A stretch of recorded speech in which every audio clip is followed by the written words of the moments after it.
Good morning guys. আজি ৰাতিপুৱা চাহ খাই থাকোঁতে মই আকৌ নতুন এটা ভিডিঅ' দেখুৱাবলৈ ল'লোঁ।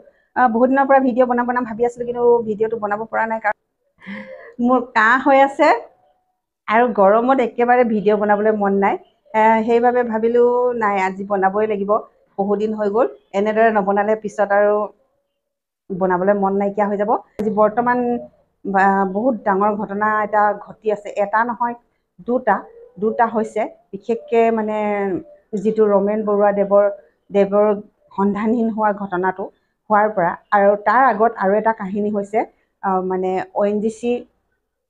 ONGC কৰিছিল। গোটেই মাটি সম্পত্তি মানে বাপেক মাকৰ জব্দ কৰি ল'লে আৰু ফ্লেট পৰ্যন্ত জব্দ কৰি ল'লে। তাৰ বিনিময়ত তেওঁ মানে তেখেতৰ মা দেউতা আজি মানে ৰাস্তাত থাকিব লগা হৈছে। সেইটোৰ ওপৰত নিৰ্ভৰ কৰি আৰু ৰমেন বৰুৱাদেৱে যিটো সংগীত পৰিচালনা কৰে, সেইটোও মানে ছোৱালীজনীৰ ওপৰত মানে মানসিক টৰ্চাৰ পাই পিনে আজি তেখেতে সন্ধানহীন হ'ব লগা হৈছে বুলি ইয়াত আমি জানিবলৈ পোৱা গৈছে। এইখিনিৰ পৰা মানে জানিব পৰা গৈছে যে আগতে আমি ল'ৰাবিলাকে তেনে কৰে বুলি আমি মানে ভাবোঁ। ল'ৰাবিলাকে বিয়া পাতি মা দেউতাকক বৃদ্ধাশ্ৰমত ৰাখে বুলি এনেদৰে বহুত নিউজ পাই থাকোঁ। মনে থাকা। এতিয়া আকৌ নতুনকৈ কি শুনিবলৈ পাইছোঁ, ছোৱালীবিলাকে কৰিছে। তেনেহ'লে এতিয়া কাক বিশ্বাস কৰিব? ছোৱালীক বিশ্বাস কৰিব নে ল'ৰাক বিশ্বাস কৰিব? সকলোৱে একে কৰি আছে। সকলোৱে মাক বাপেকক মানে অৱহেলা কৰি আছে। কিয় কৰিছে? মোৰ মতে, মই সাধাৰণ মানুহ হিচাপে মই ক'ব বিচাৰোঁ, মানে ল'ৰা ছোৱালীবিলাকক কেৱল মানে উচ্চ শিক্ষা দিয়াৰ পিছত মানুহে দৌৰাতকৈ এই ঘৰৰ ওচৰে পাজৰে আৰু মা দেউতা, ককা আইতা, বাই ভনী, মানে মহা মাহী, পেহা পেহী, এইবিলাক যিটো সম্বন্ধ এটা আছে, আগৰ যুগততো এইবিলাক বহুত মিঠা সম্বন্ধ আছিল। লগতে মাহী বুলি ক'লে বহুত মানে আজিও মানে আমাৰ মাহীক আমি পাহৰিব নোৱাৰোঁ। মামা বুলি ক'লে আমি পাহৰিব নোৱাৰোঁ। এনে কিছুমান আমাৰ সম্বন্ধ আমাৰ মিলি হৈ আছে। কিন্তু আজিকালিৰ যুগত ল'ৰা ছোৱালীবিলাক কেৱল পিতৃ মাতৃকে চিনি পায়, তাৰ বাহিৰে কাকোকে চিনি নাপায়। ওচৰ চুবুৰীয়া বা মানে ঘৰৰে মানে দদাইদেউ বা বৰতাকৰ ল'ৰা ছোৱালীৰ লগতে সম্পৰ্ক নাই। কিয় এনে হৈছে? এইবিলাক পিতৃ মাতৃয়ে জগৰীয়া বুলি ভাবোঁ। কিয়নো পিতৃ মাতৃয়ে কেৱল ল'ৰা ছোৱালীকেইটা মোৰ হিচাপে বুলি সিহঁতক এটা বেণ্ডিঙত ৰাখি থৈ দিয়ে। সিহঁতক বহল মনত এৰি দিব নিবিচাৰে।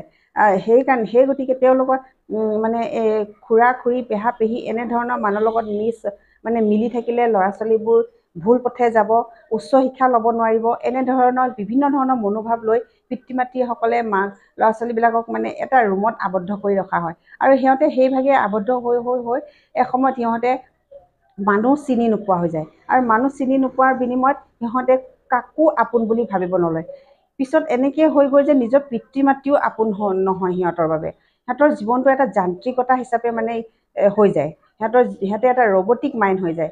সেই গতিকে মই ভাবোঁ, মোৰ ফিলিংছে ভাবোঁ, নাজানো মোৰ কথাটো ভুল হ'ব পাৰে, শুদ্ধ নহ'বও পাৰে, কিন্তু মোৰ মতে এনেকেই হোৱা বুলি ভাবোঁ। কাৰণ আজিকালি ওচৰ চুবুৰীয়া ল'ৰা ছোৱালীবিলাকক আমি মানে ভালকৈ এষাৰ ভাল কথা এটা শিকাবলৈ ভয় লাগে বা ক'বলৈ ভয় লাগে। ক'লে মানে চিধাহঁতে মাক বাপেকক কথাবোৰ লগাই দিয়ে আৰু মাক বাপেকে আমাক বেয়া পাবলৈ লয়। কয় যে মোৰ ল'ৰা ছোৱালী মই খুৱাইছোঁ, মই বোৱাইছোঁ, মোৰ লগত কথা, আপুনি ক'বলৈ কোন?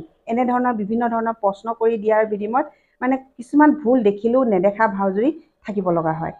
আজি যদি আগৰ যুগৰ দৰে মানে মাহী, পেহা পেহী, ককা আইতাহঁতে যদি এইবিলাক কথা আগতে শিকাই থাকে, এতিয়া নিশিকায়। এতিয়া কেৱল মা দেউতাই শিকায়। মা দেউতাইতো বেয়াবোৰ দেখিয়ে নাপায়। মাক দেউতাকে সদায়তো ল'ৰা ছোৱালীক ভালটোৱে দেখা পায়। সিহঁতে অন্ধভাৱে প্ৰেম কৰে আৰু ভুলটো আঙুলিয়াবলৈ গ'লেও বেয়া পায়। গতিকে এনেধৰণৰ হোৱাৰ বাবে ল'ৰা ছোৱালীবোৰ মানসিকতাবোৰ যান্ত্ৰিক। বিভিন্ন মানুহৰ লগত কথা পাতিবলৈ দিয়ক। লাগিলে আপোনালোকৰ বেয়া সন্দেহ হৈছে যদি ওচৰতে থিয় হৈ থাকক, কিন্তু কথা পাতিবলৈ দিয়ক। ভাল বেয়াবোৰ আলোচনা কৰিবলৈ দিয়ক। আৰু আনে যদি কিবা ভুল দেখিছে তাক মানে কিয় এনেকুৱা হৈছে বুলি তেওঁকে বুজাবলৈ দিয়ক।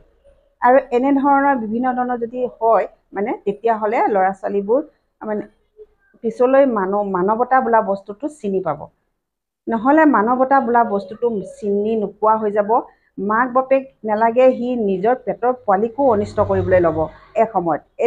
এনেধৰণৰ যদি হৈ থাকে সেইকাৰণে মই সেইবাবে মোৰ ভিডিঅ'টো মই বনাবলৈ বিচাৰিলোঁ যে পিতৃ মাতৃসকলক মানে মই ক'ব বিচাৰোঁ, আপোনালোকে সমাজৰ লগত মিলিব চেষ্টা কৰক, ওলাই যাওক, ওচৰ চুবুৰীয়া, পেহা পেহী, মামা মামী যি আছে সকলোৰ লগত ল'ৰা ছোৱালীক খুব খেলিবলৈ দিয়ক, কথা পাতিবলৈ দিয়ক আৰু ভাল বেয়াবোৰ টপিকৰ ওপৰত আলোচনা কৰিবলৈ দিয়ক। এনেদৰে কৰিলে ল'ৰা ছোৱালী হয়তো এটা ভৱিষ্যত ভাল হ'ব বুলি মোৰ ধাৰণা। আৰু মই সেইবাবে মোৰ ল'ৰা ছোৱালীক মই পৰাপক্ষত শিকাই আছোঁ, বুজাই আছোঁ। নেজানো মোৰ কিমান ফলপ্ৰসূ হয়, হয়তো মোৰ কথাবোৰ ভুলো হ'ব পাৰে, কাৰণ মই সিমান কথা ক'ব নেজানো, কিন্তু মোৰ মনত যি আহিছে তাকে ক'ব বিচাৰিলোঁ আৰু ইমানতে কৈ মোৰ কথাখিনি সমাপ্ত কৰিলোঁ। ধন্যবাদ।